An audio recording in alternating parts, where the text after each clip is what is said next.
Welcome to Make It for Less. In this video, we will be making this USB button that can emulate keyboard input and can be used for all kinds of shortcuts, like Ctrl-Z in Notepad, quick switch hotbar in Minecraft, or anything else that a keyboard can do. In addition, the button can be reprogrammed at any time to whatever shortcuts you want.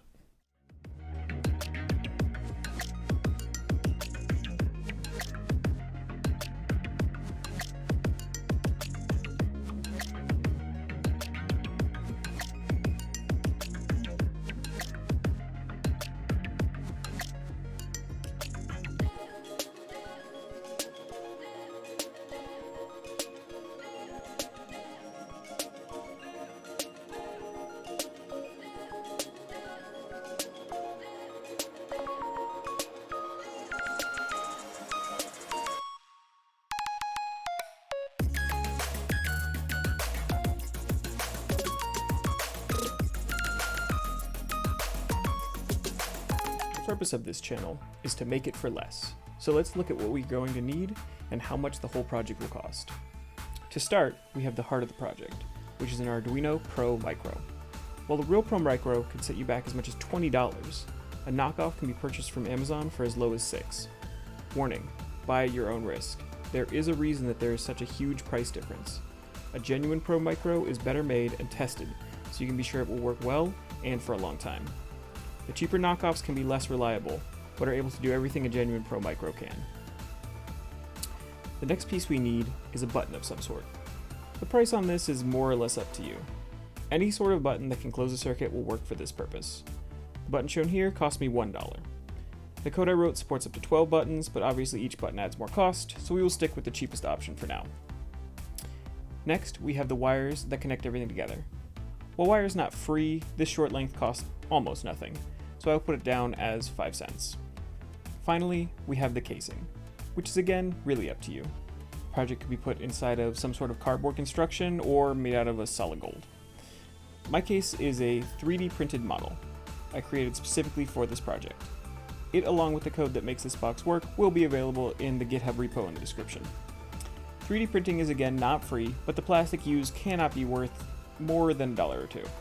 I'll put it down as $5, although that may be overestimating.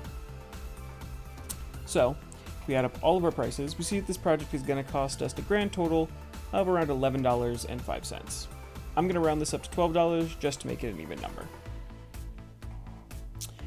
Links to Amazon for everything that you need to buy can be found in the description below, but I'm also going to be selling the parts as a kit on Etsy.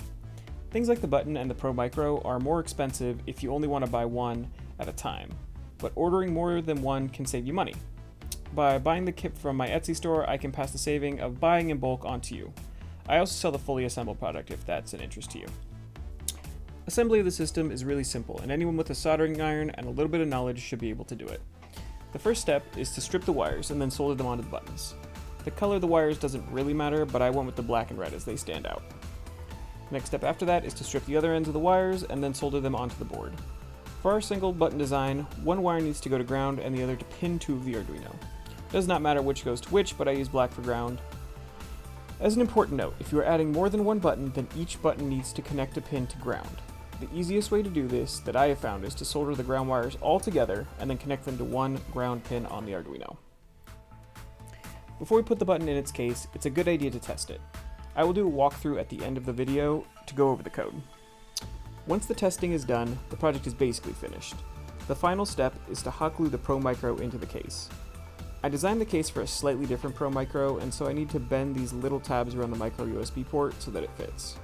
Also, I suggest putting extra hot glue on the back of the USB port, as these cheap knockoff Pro Micros are infamous for having a weak connection and the USB port snapping off. Once the board is glued in, the button is done and we can seal it up with a little hot glue on the sides. I found this method works really well for stopping the button from coming apart, but still allowed it to be pried open if something needs fixing. With that, you are done. You can upload the code from the GitHub repo onto the Pro Micro and use my website arangelo.studio to reprogram it with whatever shortcut you want. If you're interested in how the code works, stick around and I will go over it. Okay, so the first thing I want to do is show what I mean by reprogrammable. So right now, if I come over to a new tab, and in the text box top, I press the button, it's going to type out ABC. Now, I can come to this website, arangelo.studio, connect to the USB button, press the button, and now we can type in whatever we want the button to do. So let me type in 1, 2, 3. So what we're basically telling it is press the buttons 1, 2, and 3 on the keyboard all at once. So if we upload that program, disconnect and save, and come back here and press it again, now we've got 1, 2, 3. So first things first, let's go over the code on the Arduino itself. The first thing we're going to do is we're going to include the keyboard.h library and the EEPROM library. Keyboard.h, that's going to let us use the ProMicro as a keyboard, so actually send those keyboard codes. And EEPROM.h is basically built-in permanent memory in the Arduino, and we'll talk more about that later.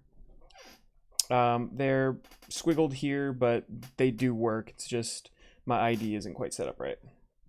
The next thing we're going to define is how many keys we can use at maximum. So right now the maximum is set to 12. That's just from 2 to 14 on the ProMicro. We can have a button on each one, and each button can do something. Next we have a version ID. Right now it's just set to 1 because this is the first version. I haven't made an update, but in the future, if I wanted to, I could update this version and handle it differently on the website. So then we have this section. Also, all this code is on GitHub if you want to look through it yourself. So we have the index of the last position of the currently programmed key array, which is a mouthful, but basically that means this is the number of the key in the sequence that we want to press for each button. Next we have the button to program, which is self-explanatory, button that was selected to program. It's set to -1 initially because there is no button that needs to be programmed until we go into program mode. Next we have this program mode flag. We determine whether the button will accept programming or send key presses. It's set to false, which means that in its default state when it starts up, it's going to send key presses instead of be programmed. Next, we determine whether or not each key press will be hold or immediately released, and that's just the release mode flag that we can set in the programmer on the website. Next, I have an enum here called keycodes. This is just basically a way to keep track of some commands that we can send to the actual ProMicro. So, for a little bit of understanding, the JavaScript code that I wrote, which I'll talk about after this, basically sends the ASCII value for each key that needs to be pressed to the ProMicro.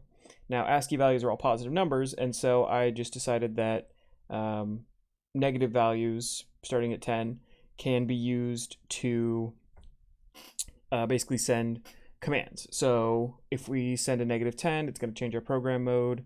-11, going to start the program, end the program, put data, all these different things, which I'll go over more later. But this is basically just a way to make it easier to read the code, so we know that -10 is always this and -11 is always that. Debounce delay here, this number is going to be used later to debounce our key presses. Basically what that means is that with any kind of button on a keyboard, anything that you have, when you first press the button, there's always a little bit of intermittent connection. The two pieces of metal that come together to create the connection, they kind of bounce off each other for a second. And we need to have a slight delay so that we're not registering each of those bounces as a press.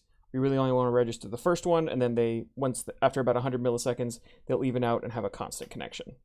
So then this number can be adjusted so that if the bounce is taking too long or whatever, we can change that number. Next, we have an array of timers for however many keys we have. Now, this is going to work with our debounce delay like I was talking about before, and basically for each, we want to be able to keep track of how long each button has been pressed down. So that's what is kept track of with this array. Next, we get the last state of all the buttons. So if the buttons are set to true, then we know that, and if they're set to false, we know that. And we can hold all those in this array. Next, we have a struct right here that is basically just a, it's like a two-dimensional array of integers. So basically, for however many number of keys we have, we can keep 25 different key presses in memory for each one. Here's a small function that actually takes in a pin number here, and it will return true if that button was pressed and false if not, and it will debounce the button press like I was talking about before. And basically how it does that is it checks to see if the button is false, and then the first time it's set to true, so when they first touch, it starts a short timer, which is kept with this debounce delay, and it lets it do that little bit of bouncing until they finally rest and have a solid connection, and then it basically will keep checking after that. So it basically just keeps the button from sending a bunch of true, false, true, false, true, false while they're settling out. This function right here will reset the stored keys for any of the buttons. So like if we have button 1 and we put I as 1, then it will basically reset that, all the keys in that, back to -1, which is just nothing. Here's the Arduino setup function. So basically for all of the keys that we have, we just want to reset them all back to -1. Then we begin serial communication, and we set our timeout to 10. This number can be adjusted, but basically the smaller the number, the faster the communication can happen, but it's possible to miss some things. So there's kind of a sweet spot. And then then there's just a for loop. We go through all of the keys, and we set all of the pins associated with those to input pull up. Basically what this does is it keeps each pin high until it's pulled to ground, and then it will go low. And if we just set it to input without doing anything else, then small fluctuations would cause it to kind of float around and sometimes be high and sometimes be low. But with input pull up, it's always high, and when we connect it to ground, it goes low. And then after we do all that and we've done all our resets, then we say EEPROM.get 0 and data. So 0 is the location in the EEPROM where we're reading from, so just starting from the beginning. And data is what we want to read the EEPROM information into. And data is this struct up here. Basically what that's doing is it's getting all of the stored and saved key presses and loading them onto the Arduino, onto the Pro Micro from the EEPROM. And this just means that when we unplug and repower on the device, it remembers what we had from last time. And then this is where most of the actual work happens in this loop. So we say if serial is available, which means that we're trying to communicate serially with the device, then we want to parse an integer. The first check here is if I is var question, which stands for version question, then we're going to send back with this print statement our version ID. And we'll talk more about that when we get to the JavaScript section. And then the next one we have is if I is equal to prog mode, which we can see here is from that enum. Prog mode is -10. So if it's -10, then we're going to set the programming mode equal to true and compose a message that we will then print over serial. All this does is it's basically just for debugging on the JavaScript side, so we can see that everything's working how it should. Button to program is then set to -1 just to reset it, and release mode is set to false. This just basically takes everything back to 0. We're just resetting everything because we're putting ourselves into programming mode. Now, once we're in programming mode, if the button we want to program does not equal -1, then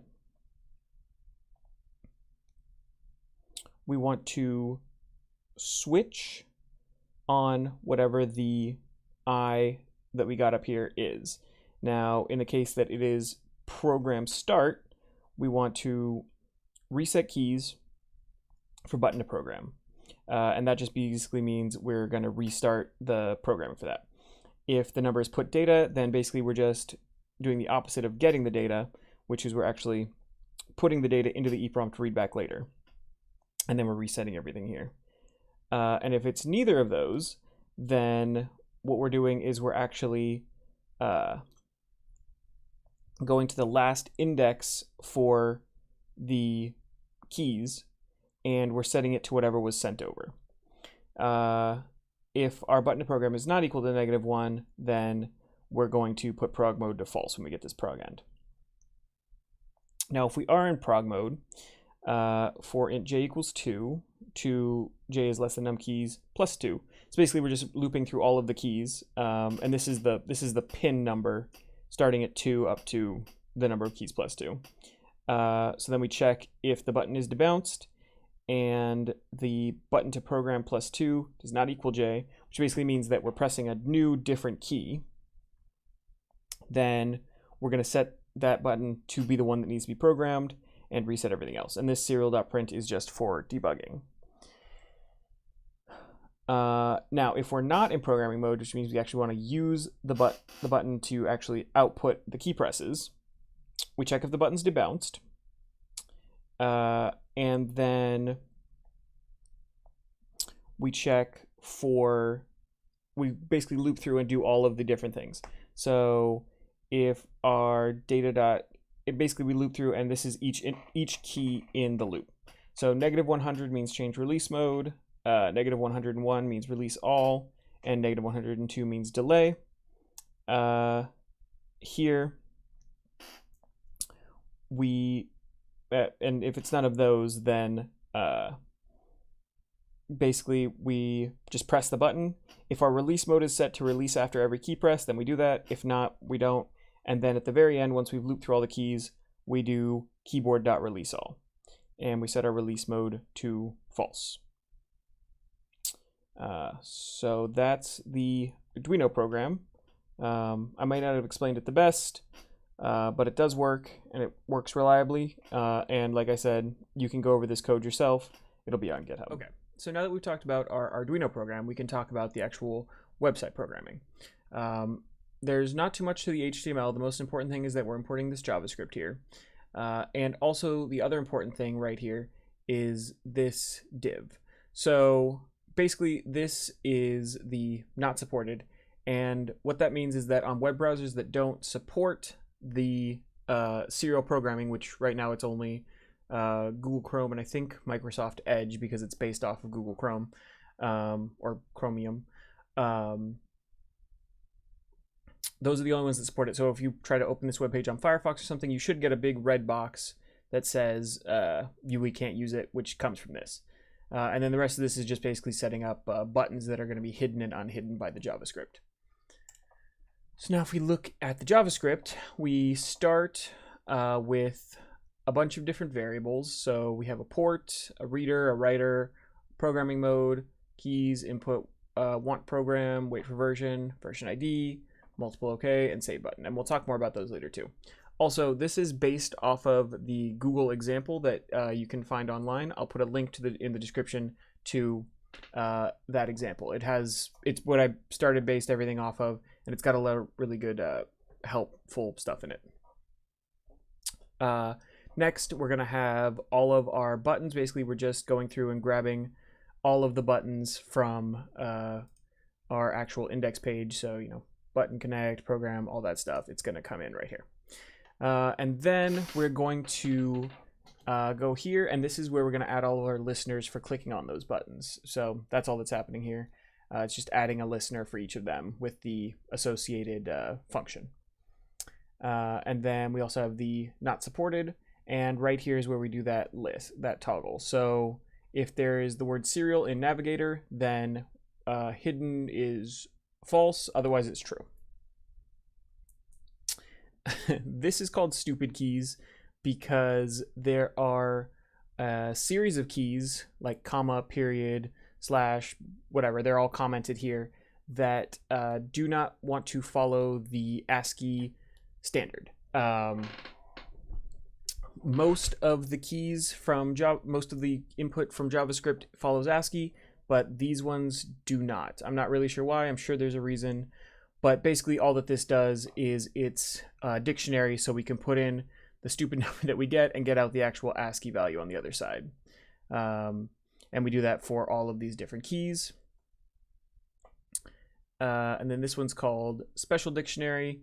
And again, this one's not as stupid. This one, they're just, you know, the various tabs and all that stuff.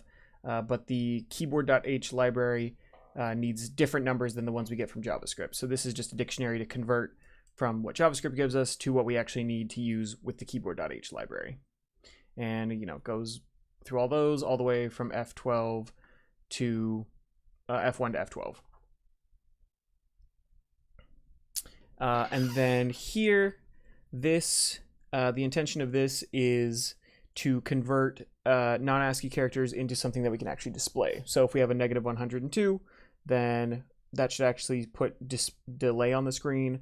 Same here, 8 should be backspace, 9 should be tab. So basically, if we were to type like AB backspace, if we didn't have this, it would just look like AB8, which wouldn't really make as much sense. So this basically just makes it human readable when we're programming our button. And then it's for all of those. And then this function, basically, if we put true in here, all of our buttons that we can do the programming with are displayed. If we put false, they're all hidden.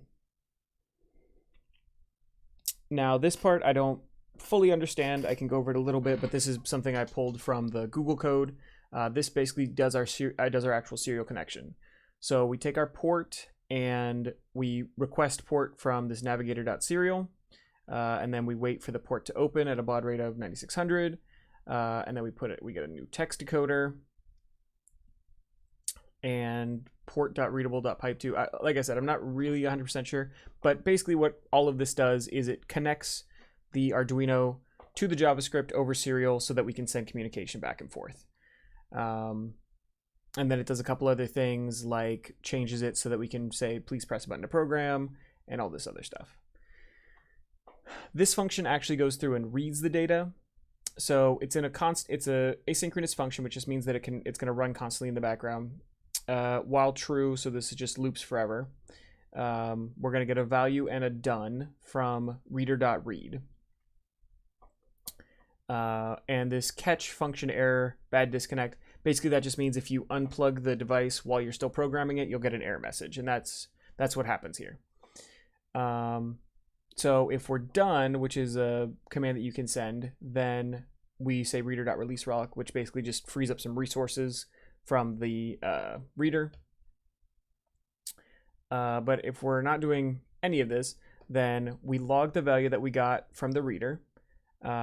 If that value is greater than 0, and we actually want to be programming the button, then we convert that. We take the button and we put the text content to be equal to that value as a string. And then save button is parseInt value. We reset the keys. We set the program mode to true. And then over here, if that value is if we want to wait for the version, then we wait for the ProMicro to send the version ID back so that JavaScript can know what that version ID is, and we can do something different if we need to. This function is real simple. It just takes in some data and then logs it to the console so that we can see what it says. And then this writer.write basically sends it over serial to the Arduino. These various functions just handle all the things that the specialized buttons can do. So this one's going to send the negative 102 to add a delay. This one negative 100 for changing the release.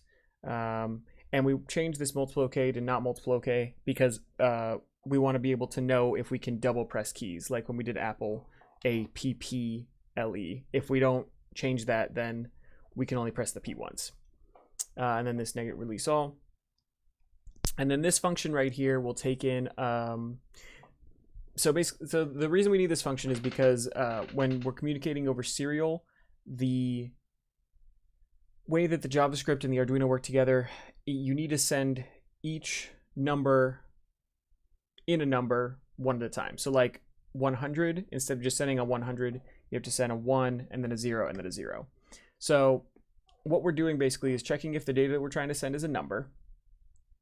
If it is, then we go through these checks to see if it's in our special dictionary or anything like that. And if it's not, then we just need to do this convert to array. Basically, we're recursively calling this function so that we can break down whatever number we need to send into its constituent parts, and then we return each one so that it can be sent to the Arduino. This bad disconnect just handles if we disconnect incorrectly. This disconnect handles disconnecting properly, which does a couple of different things. This set program mode just checks checks for a couple things and just make sure that when we're setting the program mode, we're setting it correctly. Add logo key, that's the GUI key. So yeah, we do that. Save and end does a couple of more things. Reset keys. This is what's actually connecting when we click the connect button. We toggle this to change between connect and disconnect and save program on the buttons. This just prints out whatever keys we're trying to send to the program. This one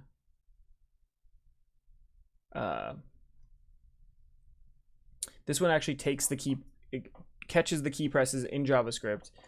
Prevent default prevents the default action from taking place for whatever key we pressed. And then this is a switch statement to deal with Internet Explorer versus these other ones. And then we have console.log e.location. E.location is like where on the keyboard it is, like the numpad or somewhere else on the keyboard. And basically we don't want to handle things like the numpad, so we just return there. If the keynum is in stupid keys, then the keynum actually is the conversion from stupid keys to like one of the keys we can actually use.